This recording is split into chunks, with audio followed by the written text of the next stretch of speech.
Hi, everybody. This is Dr. Randy Bock. Today's November 2nd, 2022. I'm going to have another episode of Coronavirus Conversation tomorrow, and I'm interviewing Dr. Harold Wallach, whom I met in Copenhagen recently. I was pleased and thrilled and fortunate to be able to travel to Denmark last week for a special conference organized by the Institute for Scientific Freedom out of Denmark and Oxford University. And I'll probably talk a little bit more about that tomorrow. There were intrepid physicians and researchers, journalists, and so forth from around the world, principally Europe and the United States, who have encountered, heavy flak, I guess, as the airplanes would say, being shot down in the course of essentially an information war about lockdowns and COVID-19. And so not everyone has come back from these sorties intact fully. A lot of people had lost jobs and are struggling to create new identities in this interregnum between the left, use the term the Great Reset, but really there should be kind of a great restoration of honesty, integrity, and so forth within medicine, which should not be a mouthpiece for government propaganda. Government's perfectly entitled to have its own opinions about things, but when they're wrong, they don't tend to backtrack very much. Science should and hasn't until recently backtracked in some of the pronouncements about vaccine efficacy, about never having illness after one COVID shot, then a second COVID shot, and so forth. We're seeing some things in the news in the Atlantic magazine. Basically, can we all, kumbaya? Can you forgive us? Everyone should, basically there should be an amnesty for all the people who exaggerated the threats to the population as a whole from what was essentially a bad flu, principally amongst the elderly. That's not to say other people haven't gotten sick and so forth, but I don't really want to get into that tonight. But because this is kind of an extra episode, again, I'm having one tomorrow that you should tune in for and mark your calendars, or at least try to find. I thought I would go over an article that I was really happy to see published recently. It's in a magazine called, it's an online magazine called Authority on medium.com. And they featured little old me. So a lot of people, I kind of have had an unusual path to where I am right now. Where am I right now? I'm sitting in a room upstairs, kind of an extra, not quite a guest bedroom, but anyway, no, but where I am professionally and why I'm talking to you, and what type of authority with which I can speak, and so forth. So I thought I'd give a little background.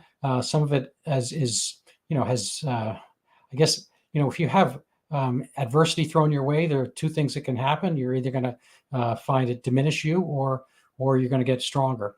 And hopefully it's been the latter for me. I'm going to go over maybe two articles that give you a little background of who I am, and you be the judge and so forth. I'm happy to take comments and criticisms about this. So here is the article.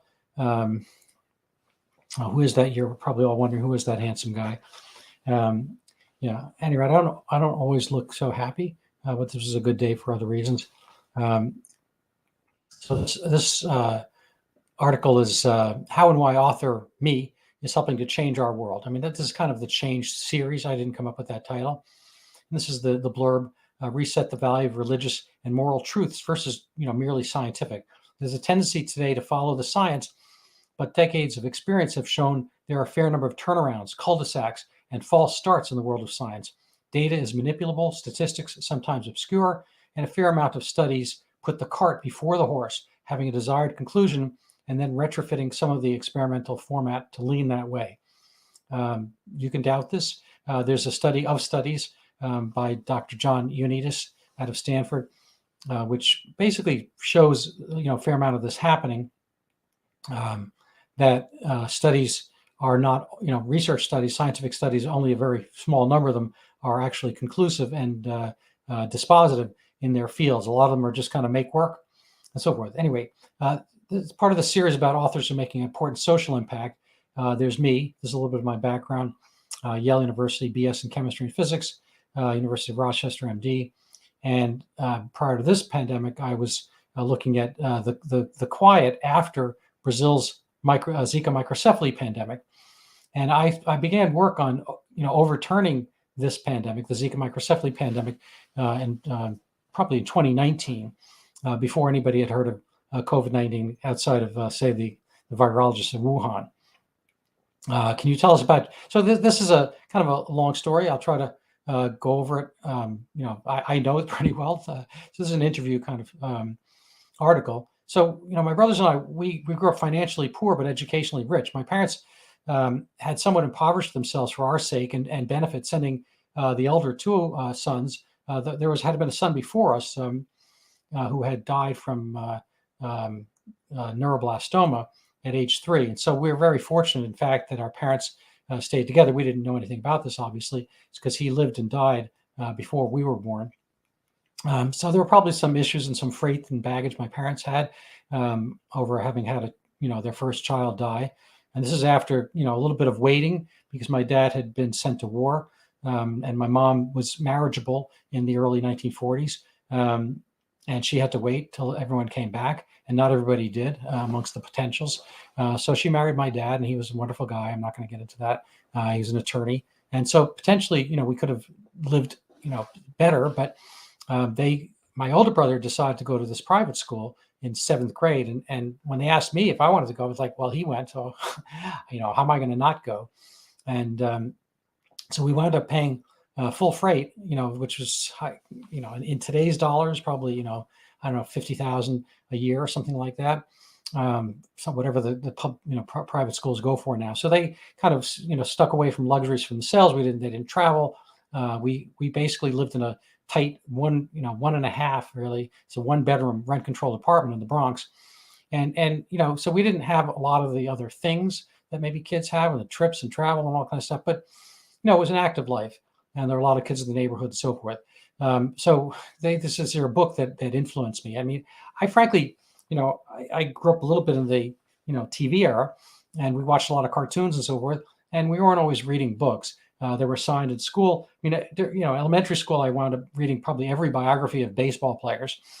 But it was the first thing after that I kind of really got hooked on was Sherlock Holmes. And so, it was, the adventures of Sherlock Holmes that kind of, made me think about answers, that there could be mysteries out there that could be solved through logic, that deduction could lead to answers, and the answers were out there, but not always obviously so. I didn't become a detective, but I think it influenced the way I think. And so in my own medical career, I think this has been useful. I think, I'm a primary care doctor, and I think one of my, skills in a sense is my, ability to kind of think through a problem, I guess. And so this is one guy that came to my office when I was young, probably in my 30s. And he was just kind of imprecise about, he just didn't answer questions clearly. And I didn't really know him, but he was working at a bank, and he presumably would have been, pretty exact and so forth. But they're just, he just, you kind of hear it with Joe Biden a little bit. It's different how he mispronounces and slurs over words. It was a little bit like that, but he was only in his 30s, say. And so I wound up, kind of like erring on the side of caution in his case. And I sent him to the hospital, and they diagnosed a viral encephalitis. He got better. I had never seen single case of that. I've never seen a single case since then. But, I was happy that at the time that, the clues that were there, I didn't ignore, basically. And so if things are out there, I think it's helpful to pay attention, try to deduce what's going on. Can you share the funniest or most interesting mistake that occurred to you in the course of your career? Well, of course, I've never made any mistakes. I'm just joking. There are two. I think I list two here. One was a woman who came in for obesity, And this was before fen and so forth treatment and whatnot. But I had kind of suspicion that, the way she looked, for obesity didn't really sit right. And so I ordered a pregnancy test, and lo and behold, it was positive. And she was about 7 months pregnant. And it's a kind of an oddity. I think there were probably some other issues there, but I mean, it's not really a funny story, but it was an oddity. And the other one, this is not really funny either, as much as kind of like black humor or macabre. When I was younger than that, I was in my 20s, kind of after internship and before residency, I spent a year kind of, had a little bit of like medical wanderlust. I had been doing, one, kind of intense high school, intense college, medical school, internship, and it was a lot of intensity. And I was breaking up with a long-term girlfriend of mine, and I just I had a spot in a residency at Yale University Medical School, or hospital, I guess. But I kind of like put it off, and I said, I just need to take a time for myself, as it were. And I had some skills. I was thinking I was going to be in psychiatry, and so I had some medical skills at that time. They were pretty, honed. So I found that I could work in West Virginia, having had 1 year of internship. And it was pretty easy to get accredited then because they were desperate for doctors. And West Virginia was kind of the most different place in the United States. It had the fewest people at that time who had ever come into West Virginia, and the fewest people who had left. So it was the most unique kind of monoculture of basically Scots-Irish settlers, and they had like the most road per person at that time. So I went to literally the poorest county in the country, and settled in there and did some work there and some other places. And so while I was moonlighting, I was at an emergency room outside of Charleston, West Virginia. In the middle of the night, I was faced with a nearly dead man stabbed in the chest who had been thrown off a moving pickup truck in front of our entrance. Underexperienced and nervous, nonetheless, I guessed right. It was cardiac tamponade. With 4 skeptical nurses and techs surrounding his body on the gurney, I carefully but quickly withdrew 150 cc's of pericardial blood from the EKG lead clipped syringe. Well, we were all pretty happy at that moment. We thought, well, we saved his life. It's awesome. But we forgot that in his own mind, he was still back on the gurney, back in the bar, fighting somebody who, maybe crashed a whiskey bottle on his head. And so he jumped up, and the first person he sees is me. I just saved his life. He doesn't know that. He thinks I'm the guy in the bar, and he starts to choke me. It was pretty awesome. And unfortunately, there were enough people around the table, they pulled him off. But it was just kind of one of those things. I saved his life. He almost took mine. So what are the lessons from these two events? I was asked, stay on your toes. I don't think I don't think you could predict these things, but you just got to be aware to kind of make your, arguments and assessments at the time. So they asked me about my new book, which is Overturning Zika. Why does my book matter? And I think this is true. Imagine being one of the hundreds of millions of young women, or frankly, young men married to them within the tropics, starting a family or having another kid. Zika now encompasses an endless worry that a single mosquito bite will irrevocably damage the cherished life within. All well and good were this to be true, but the original science within Brazil was not worthy of the word. Avoiding mosquitoes within the tropic is pretty much impossible. Trying to do so is a burden of insect repellent with its own problems and keeping the skin covered, running away from mosquitoes, almost impossible. So even though people in the meanwhile have been getting mosquito bitten, there's been zero associated Zika microcephaly in the remaining the interim 6 or 7 years anywhere on Earth, including ground zero of Northeast Brazil, Recife area, with the original pandemic. Were there any interesting problems I found within the book? I never treated Zika. I've never been in Brazil and so forth. And I'm not a pediatrician. I'm not a neonatologist. I'm not an infectious disease guy, and so forth. I'm a primary care doctor. Maybe a little bit nosy or something like that. No pun intended. I would have remained a bystander as the story played out in Zika, but for a quirk in the origin of the Zika microcephaly story. This is from the Wall Street Journal. I read that the Brazilian doctor, Dr. Vanessa van der Linden, who is often credited with connecting Zika to microcephaly, although I think it's actually Carlos Brito, she claimed her eureka moment in August 2015 occurred examining fraternal, non-identical twins, one with microcephaly, the other healthy. Testing for congenital defects turned out normal.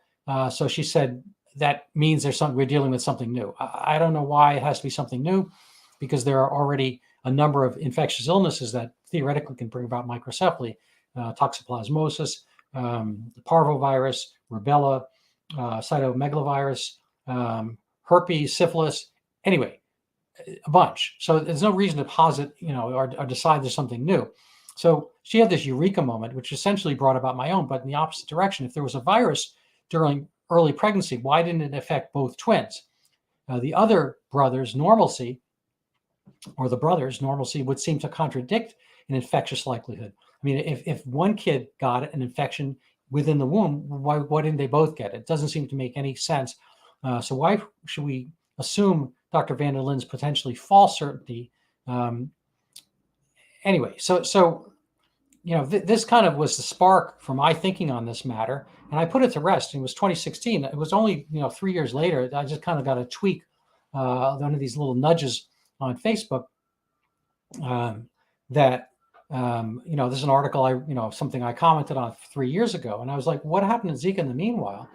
And so I looked at it, and I had a little bit of empty time between jobs and so forth.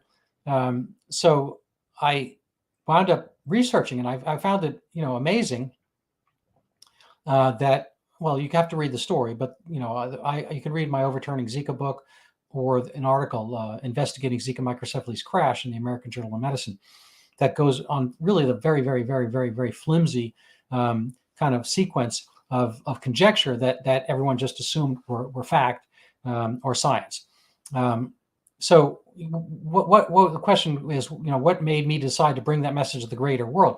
Well, I had a short article on the matter, like 850 words, that I had hoped to get in the Wall Street Journal, or the New York Times, or whatever, and have it published, or medical journals and so forth.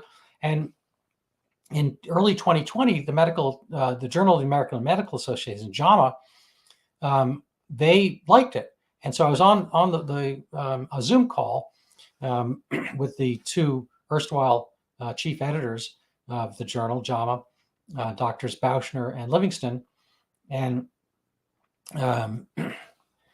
they said that they would publish it, and I was really thrilled. But he said, but it's not a good time to question public health authorities,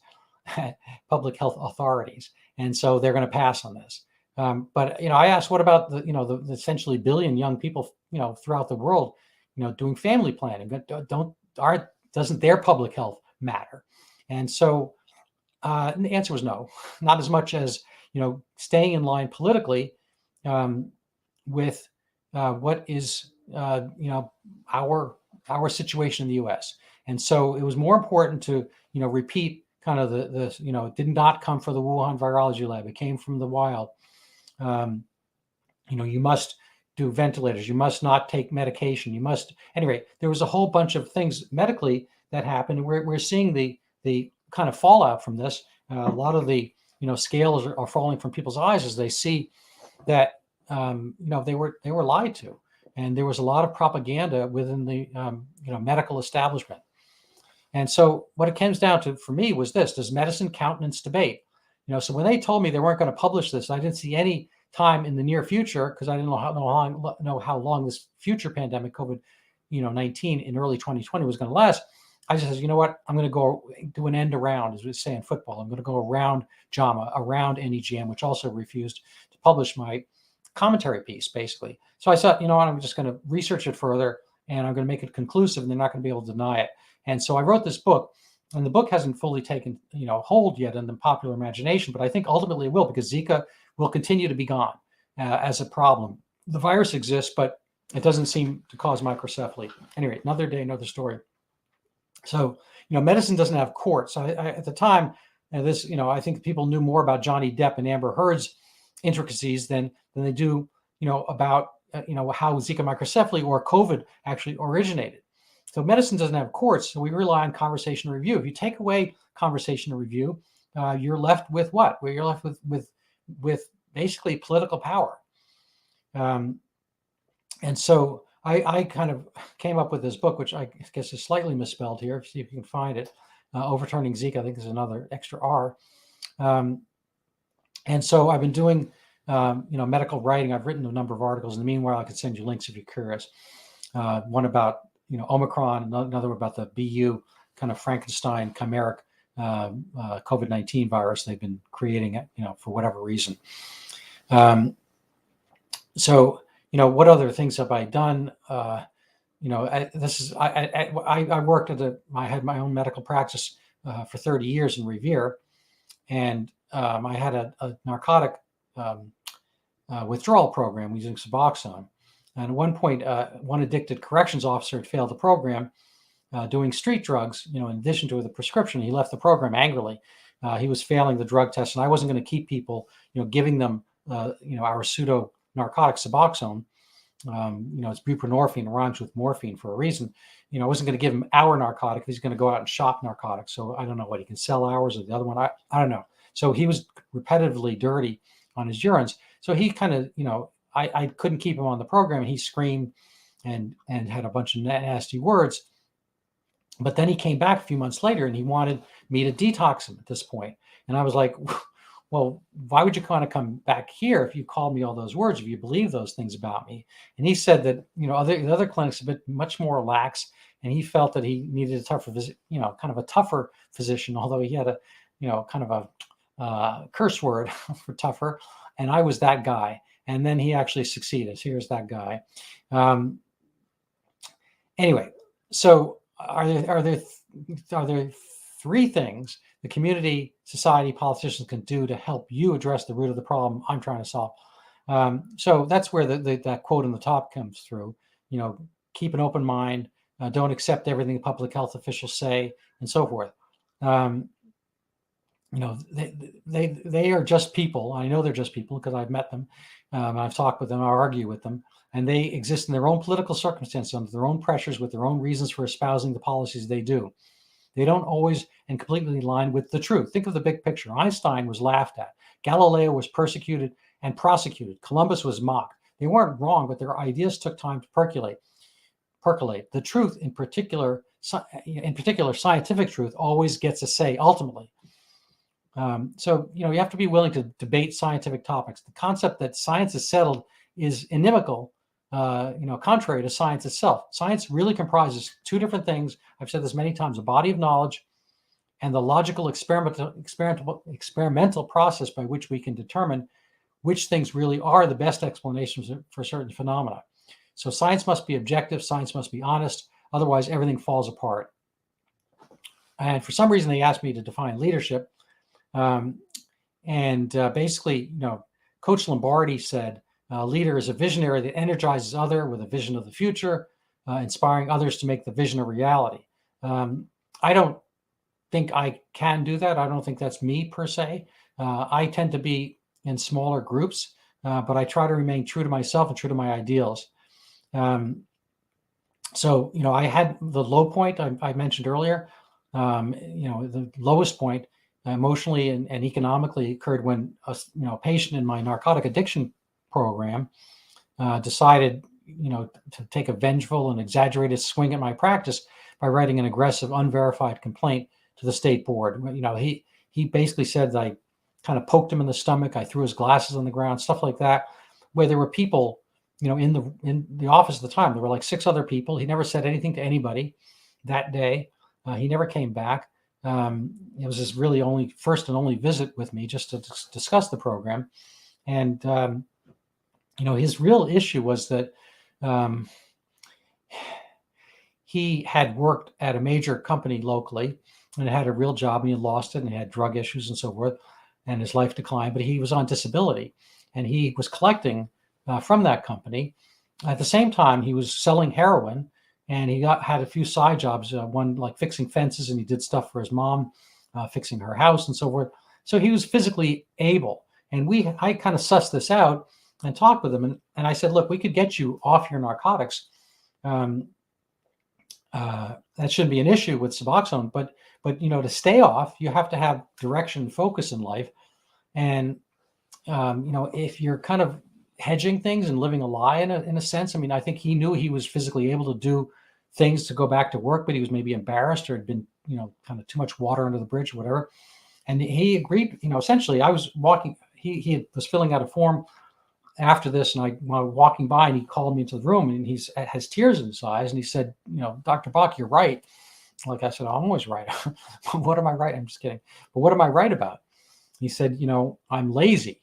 He himself is lazy. And that's, what's been keeping him. I said, this is awesome. You've made the first step towards fixing your problems is an acknowledgement of your own issues. And all well and good, but I don't know what happened in his mind. Something clicked. I mean, he was a bigger guy, 10 years younger than me, 6'2" or 3, 40, 50 pounds heavier. If I had done anything untoward towards him, he was aggressive enough that, as it turns out, that he could have, I mean, the thought that in any way I kind of was taking advantage of him physically or something like that was absurd.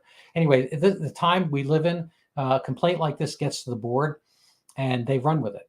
I presented, in a sense, kind of a convenient political opponent.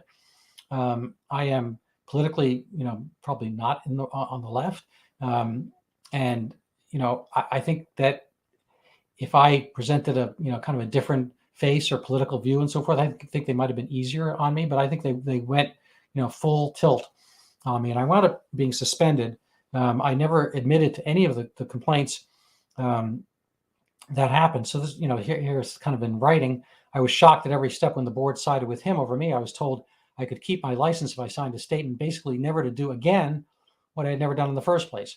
I would never sign something like this or falsely admit to an action I had never done merely for expediency. I mean, I literally would rather drive a cab than lie about myself and my name and so forth. I suppose there are some situations, maybe you think do something differently, but under torture maybe.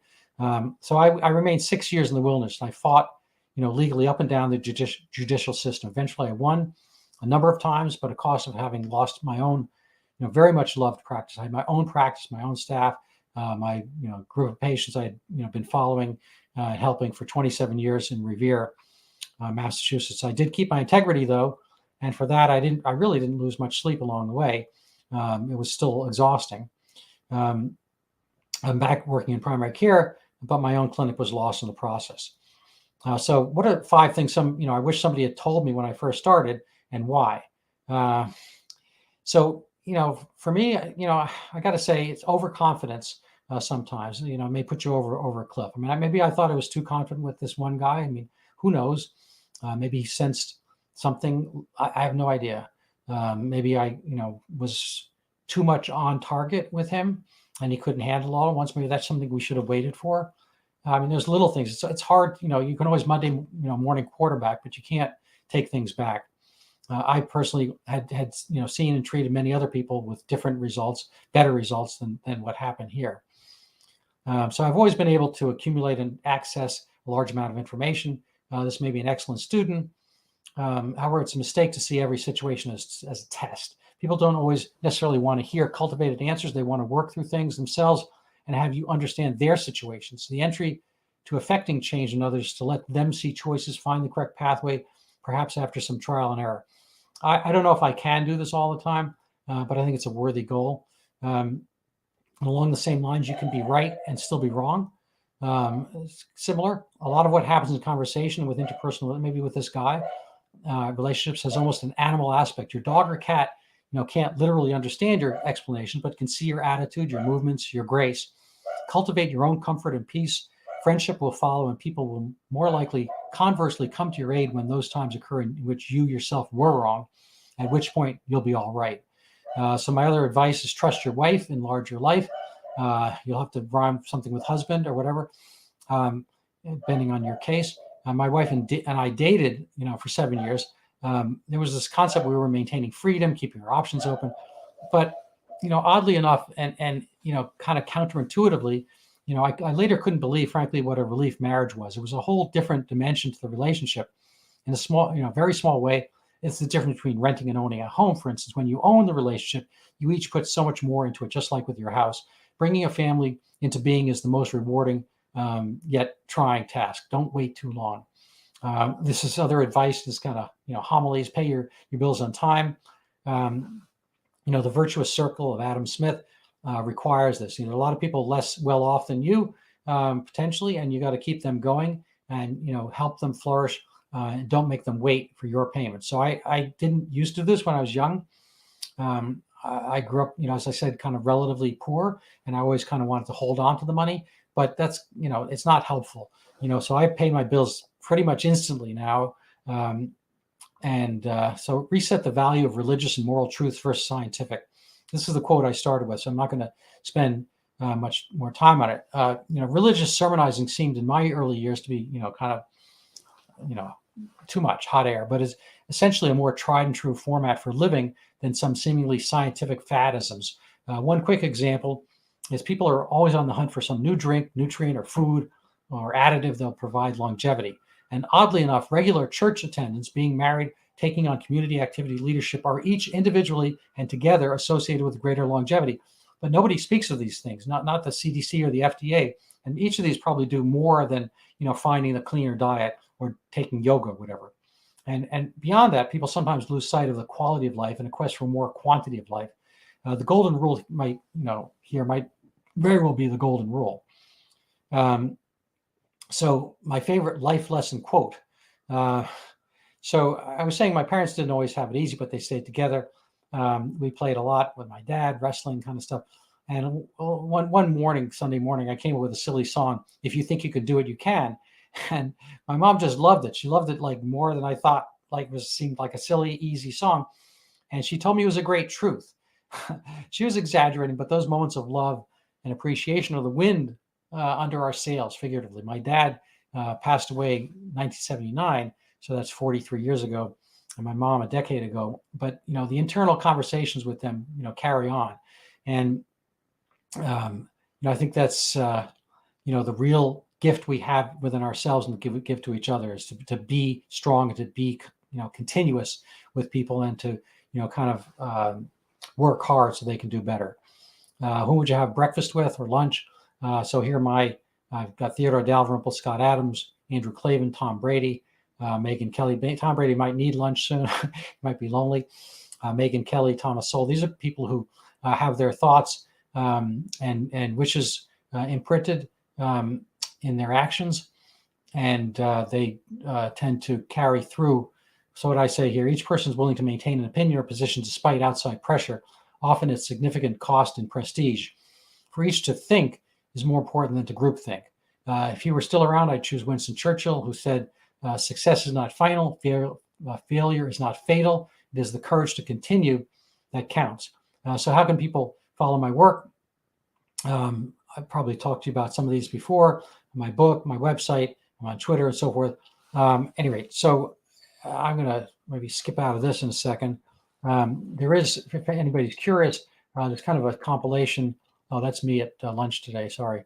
There's a compilation, an article in the local paper, the Revere Journal, about my vindication, my original suspension, and so forth, and my desires to return to practice from a year ago. Anyway, so let me get back to my page here. So, that's a little bit background of me and some of the things that I've been up to. I've got a few other things going right now. I have an addiction book, 75-80% written, how to get out of the addiction maze, withdraw to freedom. I have a cancer book about 90% done. It's kind of the people's cancer book. It's kind of Cancer 101. My Zika book has had a positive turn. I am going to be published in Brazil.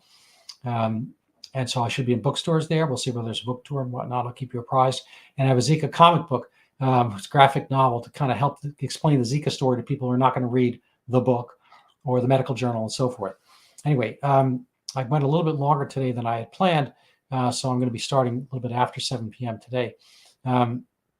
Anyway, so I don't know if that answers or helps with questions, but there you go. Anyway, so that's kind of a wrap for today. I'm happy to converse with any of you, and have a great rest of the day.